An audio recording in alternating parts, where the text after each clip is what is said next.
Welcome back, guys, to another video. As you can see, I'm going to go over some hunting boots. The hunting boots I'm going to talk about today are boots that I've used over the last few years or so, but in particular the main ones that I used last year, and of course the one that I'm going to use this year in 2025.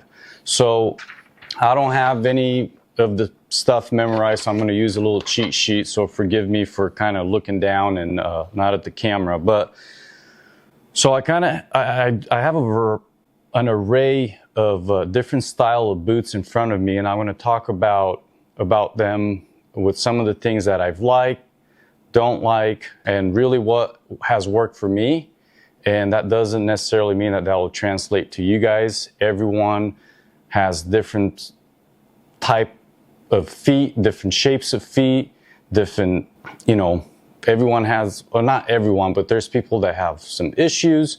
And so just because either one of these work really, really good for me, it does not mean that they're going to work for you. So really with boots, what you're going to have to do is invest in boots and see what works for you. And obviously first go into the stores, try on which ones you think they're going to do good or feel good, but that doesn't necessarily mean that that's what it's going to be like when you're out on the trail, 2 miles in, 3 miles in, or even within the first half mile. So take this for what it is. All right, so the first boot that I'm going to talk about is the Salomon X Ultra Pioneer Mid.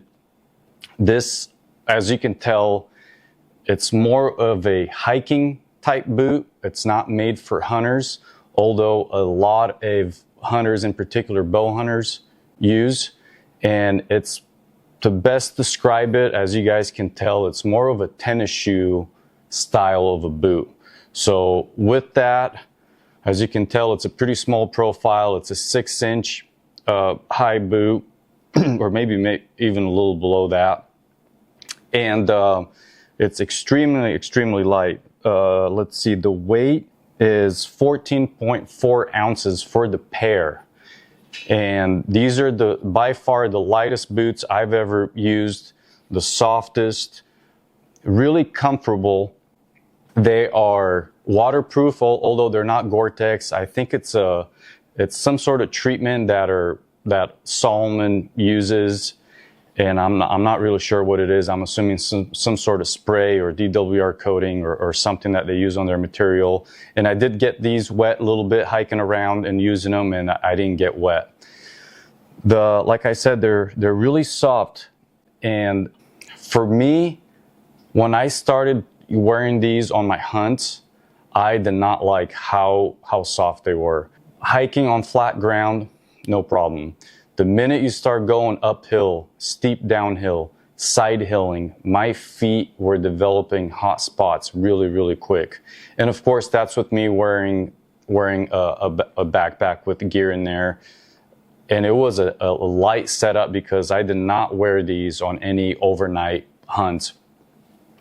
And that for me alone told me, okay, this would be asking for trouble if I get an animal down and I'm a couple miles in deep and I have to put close to 100 pounds on my back and hike it out. That was going to be trouble for me. So around camp, great. Maybe light hunts, maybe flat hiking to your tree stand, in September, these would work okay. The next boot, and I don't know if I mentioned that all the boots I'm going to be talking about today are uninsulated, and these are retailing at $150. The next boot that I'm going to be talking about are these bad boys right here. These are the Zamberlan 700 Sierra GTX. They're also a 6-inch tall a boot, and so you can tell they're a little bit taller than these. These must be around 4-inch, but it's a 6-inch tall boot. Also uninsulated, like I mentioned, and they're still, in my opinion, are considered a pretty light pair of boots. So for the pair itself, they're sitting at 2.8 pounds. And the material that's made out of, you can tell it's or if you look them up online, it's a suede type of leather. Does have kind of a harder material around, but it's not a rubberized rand by any means.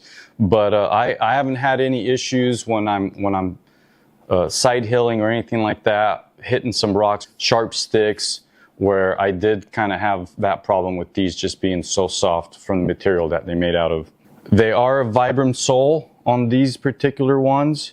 In comparison to these, the Zamberlan Sierras are extremely stiff.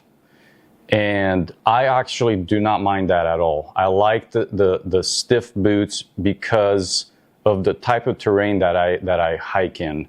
You know, on any given hike, it's not unusual for me to gain at least 1,000 feet elevation, if not more. And doing that multiple times throughout the day if I'm changing over from drainage to drainage. And so it's definitely a stiff boot, and it did take me some time to break these guys in.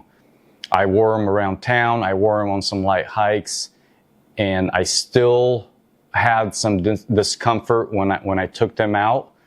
And honestly, even to this day, when I wear them, I have some discomfort, and I'm always looking forward to take these boots off. I always am, but they do work out. I've never gotten any blisters or hot spots. Actually, hot spots, it happened to me one time, but I put in over, it was on a shed hunt, and I'll tag it in one of the corners, but we did just over 13 miles, I believe, that day, and a lot of elevation gain with a lot of weight on our backs, and I did develop some hot spots, but no blisters. Another thing that I don't like about these boots being shorter or not as tall, my pants all day would ride up and then sit on top of the boot, and I would always get sticks and all kinds of crap inside my boots, and that absolutely drove me nuts.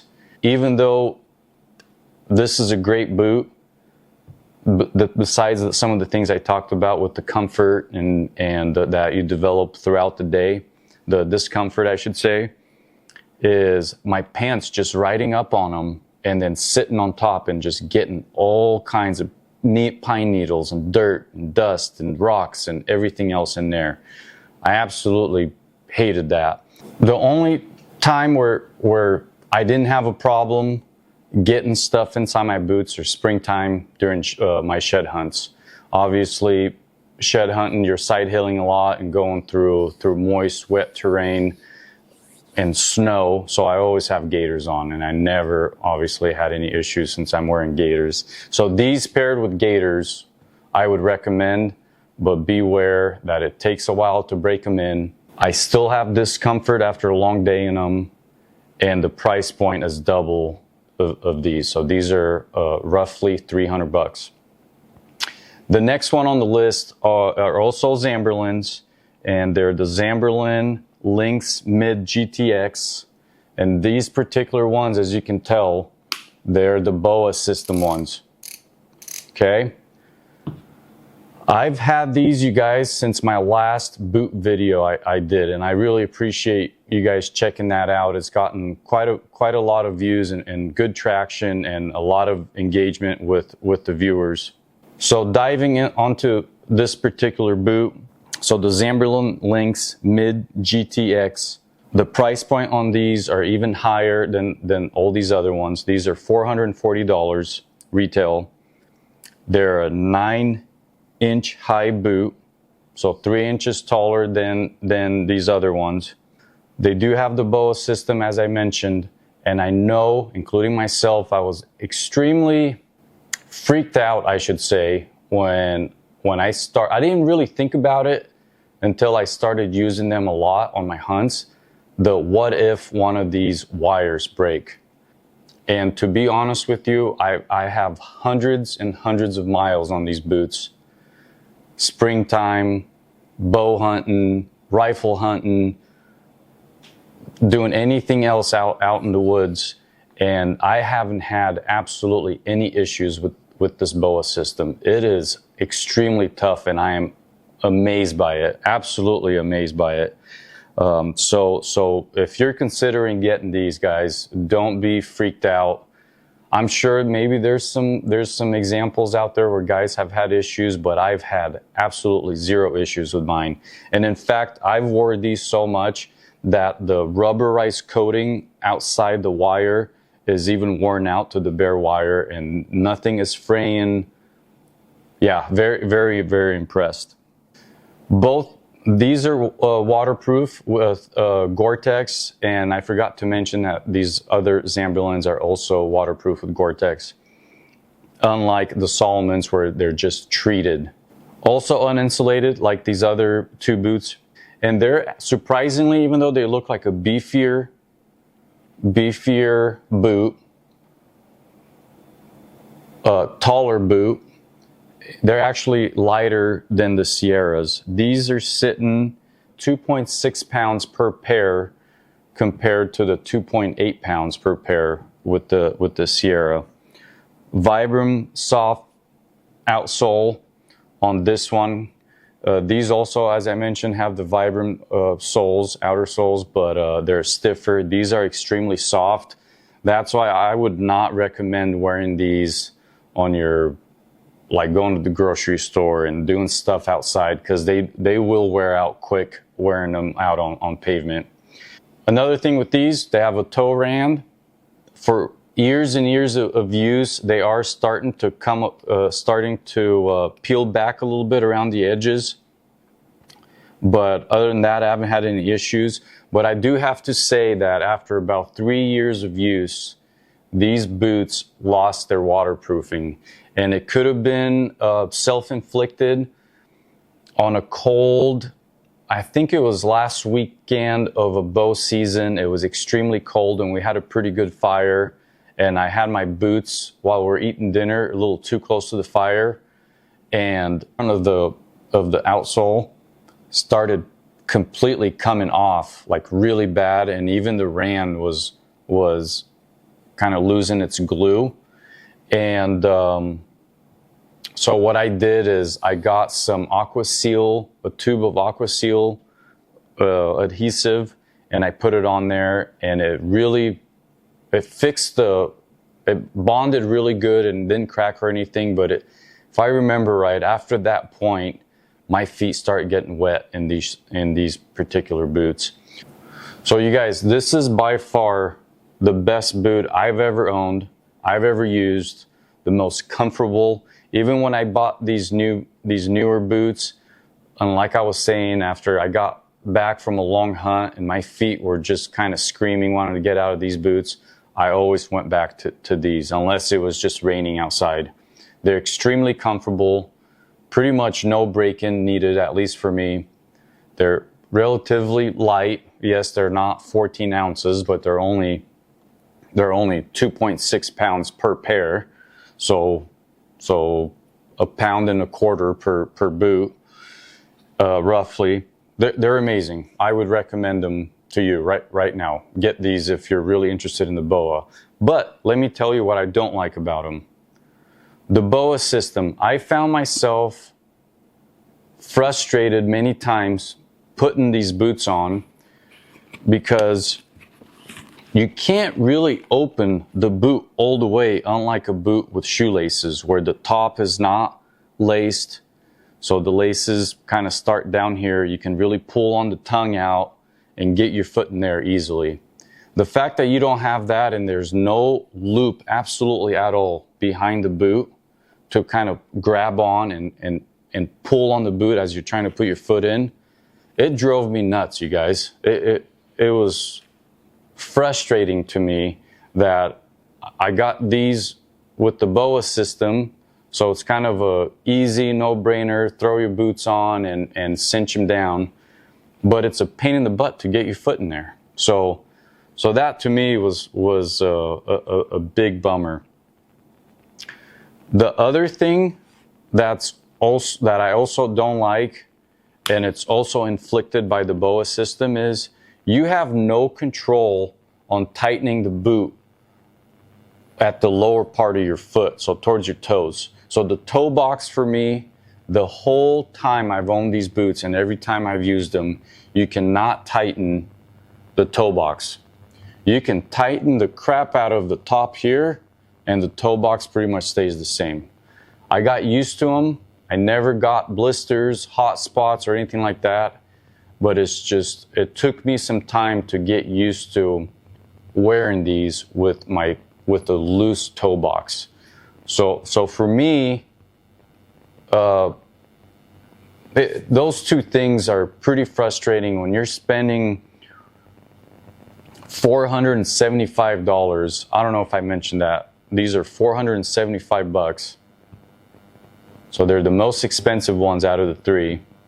And you have a hard time putting your boots on, and then your toe box is not very fitting to your foot. You can't customize that at all. So what am I going to wear in 2025? Well, here you are. Can you see the trend? Zamberlans. These are the exact same boot as these ones right here, but instead of the BOA, I went with your traditional laced boots. I'm extremely excited to try these out in 2025 with the great success that I had with these and the comfort. And now I don't have the headache of the BOA to put my foot in the boot, and then I can also control the tightness and the fit around my toes. I am super stoked about that, you guys. Couple things about this boot that are different from the BOA is they're slightly lighter. So they're right under 2.6 pounds. Couple things that I've noticed on these. So I bought these from Cabela's. The rand is black, although on their website, the Zamberlan website, the rand is brown like on the shoelaced ones. These are also a little bit cheaper than the BOA ones. So like I mentioned, the BOA ones are $475. These are $440. If you ask me, they're worth every penny. The worst thing you can do is spend all your money on other equipment like Sitka pants and all these other things. But if you're wearing cheap or uncomfortable boots, it doesn't matter if you have the best bow in the world or the newest bow in the world and the best gear that you're wearing. If you don't have good boots, your hunt is ruined. And your hunt can get ruined 1/2 mile into it, 1 mile into it, or 4, 5, 6, 7, 8 miles into it. And if you ask me, that's a deal breaker. So invest in boots. I'm telling you guys, it took me many years to do that. I started with Danners, and they were great at first because that's all I could afford. But even now, looking back, there's so many deals on good boots. You can get these. I've seen these on Camo Fire, the Sierras, I think under $200. And I just looked right now on Black Ovis, they're around $220. And these guys are around $330. So you can get really good deals if you're patient and you don't get like the boot fever and like I said, you just have money in your pocket that's just burning a hole and you're just itching to get something. Just be patient. Unless you're not a bargain shopper. Hey, if you have the disposable income to just drop $450 on a pair of boots, hey, more power to you. Go after it. But I highly recommend to wait for these to go on sale, and you're going to save some money. So you guys, I really hope this was somewhat informative for you. I hope it helped you kind of make a decision on what type of boots to get. Again, just because some of these work for me and some didn't, it doesn't mean that you'll have the same experience. So you might absolutely love these two, and you might hate these. I don't know. Everyone's a little bit different. Everyone's feet are different, and feet can be very finicky. So again, if this was useful and somewhat helpful, hit that subscribe button, give it a thumbs up, and please comment on this. Let me know if you have any comments or any questions on any of these particular boots, or if you want me to do a more detailed review on any one of these, do some close-ups on them, and go on in like more details. Like for instance, these guys don't have a built-in hinge for when you're walking, but they have a lock-in mechanism on the shoelace when you cinch them down, so they stay fit, stay true to how you have them laced.